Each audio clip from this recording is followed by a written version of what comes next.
மீனராசி அன்பர்களுக்கெல்லாம் இது ஒரு அற்புதமான காலகட்டம் அப்படின்னு சொல்லலாம். ரொம்ப நாட்களாக நீங்கள் ஏங்கிட்டு இருந்த விஷயம், ரொம்ப ஏங்கிட்டு இருந்தோம் சார், இந்த விஷயம் நடந்தால் ரொம்ப நல்லது, இந்த விஷயம் நடந்தால் ரொம்ப நல்லது அப்படிங்கிற மாதிரி ஏங்கியிருப்பீங்க.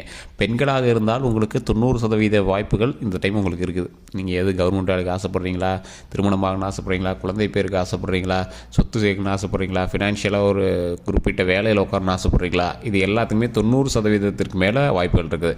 ஏன் சார் அந்த 10% கிடைக்கல அப்படின்னு கேட்டிங்கன்னா, உங்களுடைய தசாபுத்தியை செக் பண்ணணும். அதாவது உங்களுடைய பிறந்த நேரம், பிறந்த ஊர், உங்களுடைய பிறந்த தேதி, இது 3 இருந்துச்சு அப்படின்னா உங்களுடைய தசாபுத்தி என்ன இருக்குது, உங்களுடைய அமைப்புகள் எப்படி இருக்குது, உங்களுடைய கட்டங்கள் எப்படி இருக்குது அப்படிங்கிறத பார்த்து கால்குலேட் பண்ணி சொல்ல முடியும். ஸோ அதே மாதிரி ஆண்களுக்கு கிட்டத்தட்ட 70% மேலே வாய்ப்பு இருக்குது. ஏன் சார் அந்த 30% என்ன ஆச்சு அப்படின்னு கேட்டிங்கன்னா, 30% ஒரு முக்கியமான விஷயம் ஒன்று இருக்குதுங்க. அந்த 30% அப்படிங்கிறது சாதாரணமாக யாரும் சொல்ல கிடையாது. ஒரு ராசிக்கு இத்தனை நாட்கள், இத்தனை வருடங்கள் இப்படி இருக்கணும் அப்படிங்கிறது ஒரு ஐதீகம். இத்தனை நாட்கள், இத்தனை வருடங்கள் இப்படி இருக்கணும் அப்படிங்கிறது உங்களுடைய கட்டத்தின் அடிப்படையில் அமைஞ்சிருக்குது. இதில் என்ன ஒன்று அப்படின்னா, எந்த தான் உங்களுக்கு கட்டம் சொல்லுச்சு அப்படின்னாலும் உங்களுக்கு ஒரு முக்கியமான விஷயம் ஒன்று இருக்குது. கட்டத்தின் அடிப்படையில் உங்களுக்கு சில பிரச்சனைகள் நடந்துகிட்ருக்கு அப்படின்னா, அடுத்து என்ன நடக்க போகுது அப்படிங்கிறது உங்களுக்கு தெரிஞ்சிச்சு அப்படின்னா ஆட்டோமேட்டிக்காக உங்களுக்கு அந்த ப்ராப்ளத்தை சால்வ் பண்ண முடியுதோ இல்லையோ அதில் தப்பிச்சிக்க முடியும். அதுக்கு தான் ஜோதிடம் பார்க்குறது. உங்களால் அந்த விதியிலேருந்து ஃபுல்லாக மாற்ற முடியுமான்னு கேட்டால் முடியாது. ஆனால் அந்த இடத்துல நீங்கள் தப்பிச்சிக்க முடியும். அந்த இன்சிடென்ட் நடந்திருக்கும், ஆனால் அது உங்களுக்கு நடந்திருக்காது. ஸோ அந்த மாதிரி விஷயங்கள் நிறையவே பண்ண முடியும். அதுக்கு தான் நாங்கள் தெளிவாக சொல்கிறது. உங்களுடைய பிறந்த நேரம், பிறந்த தேதி, பிறந்த ஊர், உங்களுடைய பக்கத்தில் இருக்கிற ஜோதிடர்கிட்ட கூட கொடுத்து செக் பண்ணுங்கள். இல்லை சார் அங்கே சாட்டிஸ்ஃபேக்ஷனாக இல்லை, தெளிவாக இல்லை அப்படிங்கிற பட்சத்தில் மட்டும் இங்கே கொடுத்து நீங்கள் செக் பண்ணிக்கலாம்.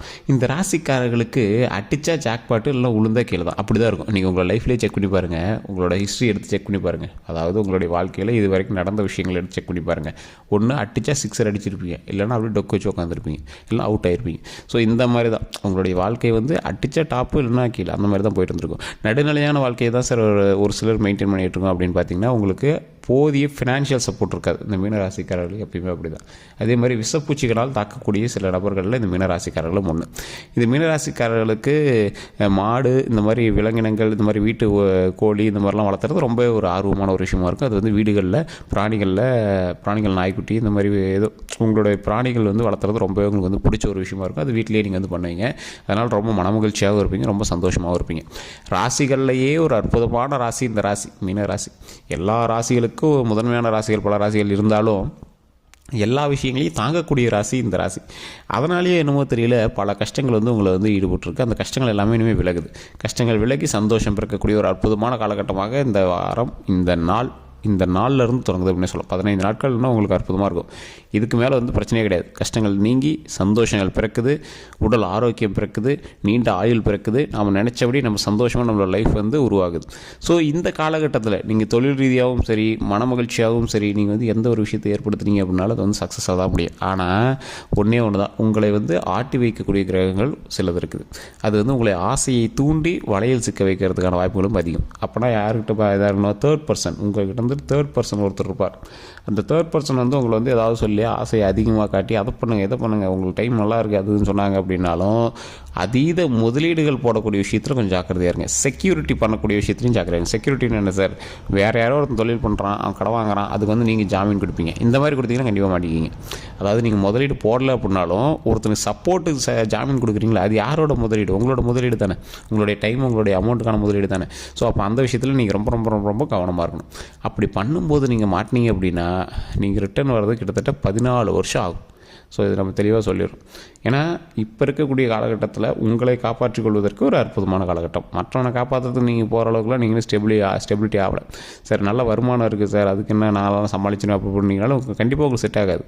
எவ்வளோ பெரிய வருமானம் இருந்தாலும் உங்களை கொஞ்சம் சின்ன சின்ன ஜெர்க் காட்டுறதுக்கு வாய்ப்புகள் அதிகமாக இருக்குது. ஸோ அதனால் உங்களுடைய வேலை உண்டு, நீங்கள் உண்டுன்னு இருங்க. அதே மாதிரி ஹீரோயிசம் காட்டுற சார், ஊரில் இருக்கிறவங்களாம் பஞ்சாயத்துக்கு போகிறோம், அதெல்லாம் இனிமேல் ஆகவே ஆகாது. ஒரு குறிப்பிட்ட வருடங்களுக்கு நீங்கள் அதெல்லாம் அடக்கி வச்சுக்கணும். அதே போல் தொழில் ரீதியாக ஓரளவுக்கு பரவாயில்லையாக இருந்தாலும் பார்ட்னர் தொழில் பண்ணுறவங்களுக்கு கொஞ்சம் எச்சரிக்கையாக இருக்க வேண்டிய காலகட்டம்.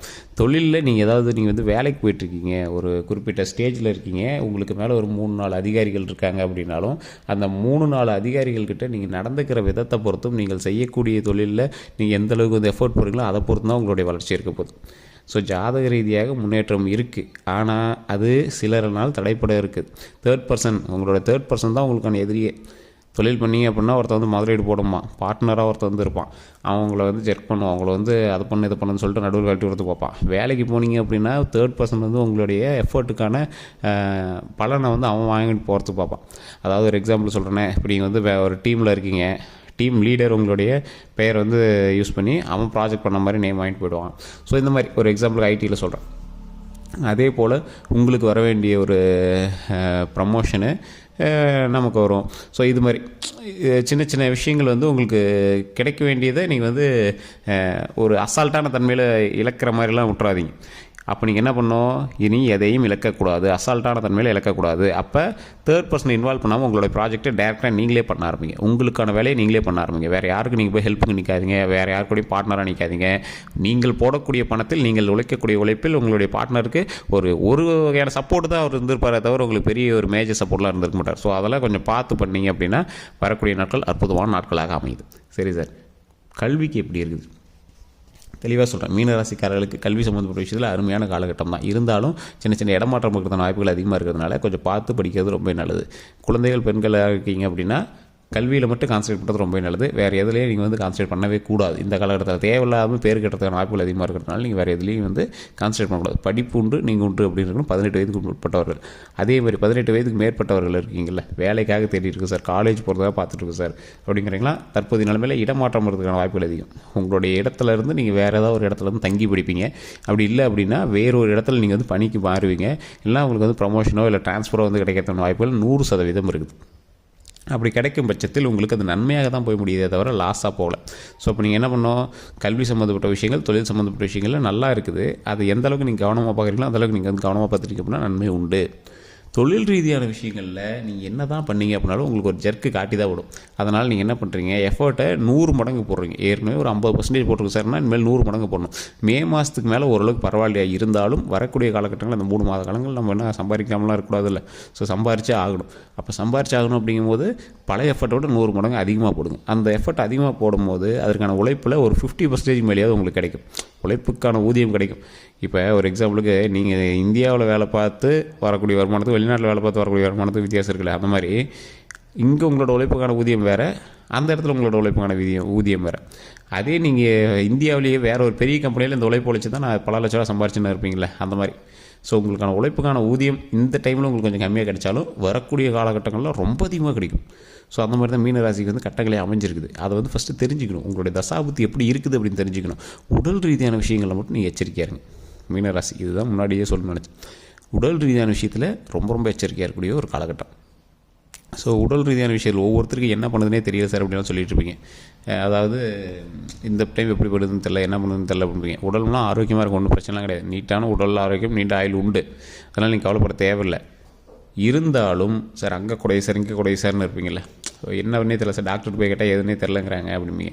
தலையிலேருந்து கால் வரைக்கும் குறிப்பிட்ட இடத்துல வலி இருக்கும், குறிப்பிட்ட இடத்துல ஒரு மாதிரி இருக்கும். அதுக்கோசரம் அடிக்கடி டாக்டர் போய் செக் பண்ணுவீங்க, டேப்லெட்ஸ் அதுன்னு குடிங்க. இருந்தாலும் உங்களுக்கு ஒரு சாட்டிஸ்ஃபேக்ஷன் கிடச்சிருக்காது. என்னடான்னு பார்த்தா டாக்டர் போய் செக் பண்ணி பார்த்தா அதில் ஒன்றும் இல்லை சார், அதில் சார் இது சார் உங்களை வந்து ஸ்கிப் பண்ணுறது தான் பார்ப்பாங்களே தவிர அது வந்து ஒரு பெரிய விஷயமாகவே கருத மாட்டாங்க.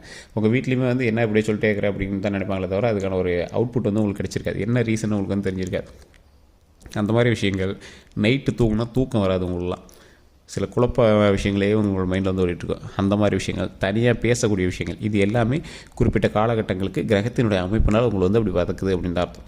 ஸோ அது எல்லாமே கூடிய விரைவில் சரியாகக்கூடிய ஒரு காலகட்டம். இருந்தாலும் உடல் ஆரோக்கியத்தில் கவனமாக இருக்கணும், வண்டி வாகனங்களில் கவனமாக இருக்கணும். அதனால் தேவையில்லாத முதுகெலும்பு சம்மந்தப்பட்டது, கால் எலும்பு சம்மந்தப்பட்டது, முட்டி சம்மந்தப்பட்டது, இந்த மாதிரி விஷயத்தில் ரொம்பவே கவனமாக இருங்க. வண்டி வாகனத்தில் போகும்போது கீழே விழுவாமல் கொஞ்சம் பார்த்து பத்திரமா போய்ட்டு ரொம்ப நல்லது. வண்டியில் ஸ்டண்ட் பண்ணுறது, வேற வண்டி வாங்கி நீங்கள் ஓட்டுறது, உங்கள் பேரில் இருக்கிற வண்டி வேற ஒருத்தனை ஓட்டுறது, இதெல்லாம் வந்து தயவு செய்து தவிர்த்துக்கோங்க. தொழில் ரீதியான விஷயங்களும் வரக்கூடிய நாட்கள் நல்லா அமைய போகுது. தொழிலில் நீங்கள் எந்தளவுக்கு ஸ்டெப் எடுக்கிறீங்களோ அந்தளவுக்கு நன்மை உண்டு. ஸோ அதனால் தொழிலை மட்டும் கொஞ்சம் பார்த்து பொறுமையாக பண்ணுங்கள். இந்த ராசிக்காரர்களுக்கு எப்பேற்பட்ட வருமானம் வரும் அப்படின்னா, நீங்கள் எதிர்பார்க்காத அளவுக்கு வருமானங்கள் வரக்கூடிய காலகட்டங்கள் வரப்போகுது. அந்த எதிர்பார்க்காத அளவுக்கு அதீத வருமானம் வரக்கூடிய அளவுக்கு உங்களுடைய உழைப்பு இருந்தால் மட்டும்தான் கிடைக்கும். ஸோ அப்போ உங்கள் உழைப்பை 100 மடங்கு எஃபர்ட்டை போடுங்க, அதற்கான அவுட்புட் கண்டிப்பாக கிடைக்கும். நீங்கள் கண்டிப்பாக வணங்க வேண்டிய தெய்வம் எப்போவுமே ஒரு நிறைய பேருக்கு தெரியாத ஒரு விஷயம், மனித உருவில் இருக்கக்கூடிய கடவுளுக்கு பவர் இருக்குது, கண்டிப்பாக பவர் இருக்குது. அதுவே மனித உருவும் அதோடு விலங்கு உருவும் அதாவது 2 வகையான உயிர் சம்மந்தப்பட்ட உருவங்கள் இருக்கக்கூடிய தெய்வங்களுக்கு ரொம்ப அதீத சக்தி. இப்போ எக்ஸாம்பிள் மீனராசியில் இருக்கீங்க, மச்சாவதாரம், பெருமாளுடைய மச்சாவதாரம் ரொம்ப அதிக பவர், நரசிம்மர் அவதாரம் ரொம்ப ரொம்ப பவர், வராகி அவதாரம் ரொம்ப பவர். இந்த மாதிரி உடலும் தலையும் வேறையாக இருக்கணும், இல்லை தலையும் உடலும் வேறையாக இருக்கணும். இந்த மாதிரி வந்து தெய்வங்கள் இருக்குது அப்படின்னா ரொம்பவே நல்லது. அந்த மாதிரி தெய்வங்கள் நீங்கள் வணங்குனீங்க, உங்களுக்குன்னு ஒரு ஆப்டான தெய்வங்கள் நீங்கள் பிடிச்சிட்டிங்க அப்படின்னா மீனராசிக்காரர்களுக்கு அற்புதமான காலகட்டம். நீர் சம்மந்தப்பட்ட கடவுள்கள் நீங்கள் எந்த கடவுள் வணங்கினாலும் சரி, நீர் சம்மந்தப்பட்ட கடவுள் வணங்கும் போது அதுக்கான அவுட்புட்டே வேறு மாதிரி இருக்கும். ஸோ இந்த மீனராசி அன்பர்கள் தயவு செய்து நீங்கள் வணங்கக்கூடிய தெய்வங்கள் 2 உயிர்களை கொண்ட தெய்வங்களாக, அதாவது உடலும் தலையும் வேறு வேறு இருக்கக்கூடிய தெய்வங்களாக வணங்கினா ரொம்ப பெரிய விஷயம். அதே மாதிரி மச்சாவதாரத்தில் இருக்கக்கூடிய பெருமாளை வணங்குனீங்க அப்படின்னா ரொம்ப ரொம்ப நல்லது. ஸோ இந்த ராசிக்காரர்கள் கண்டிப்பாக அதை செய்யுங்க. ஒரு 10 பேருக்காவது மாதத்தில் ஒரு டைம் அன்னதானம் பண்ணுங்கள், அது ரொம்பவே நல்லது. இதை விட உங்களுக்கு நன்மைகள் அப்படின்னா வரக்கூடிய காலகட்டம் எப்படி இருக்குது அப்படின்னு பார்க்கணும் அப்படின்னா உங்களுடைய பிறந்த தேதி, பிறந்த நேரம், பிறந்த ஊர், உங்களுடைய ஜாதகத்தை கொடுத்தீங்க அப்படின்னா ஆட்டோமேட்டிக்காக சொல்லிடுவோம். கீழே டிஸ்கிரிப்ஷன் நம்பர் கொடுத்துருவேன், ஸ்கிரீன் நம்பரோடு இருக்குது. அந்த நம்பருக்கு ஃபோன் பண்ணி நீங்கள் வந்து பேசுகிறீங்களா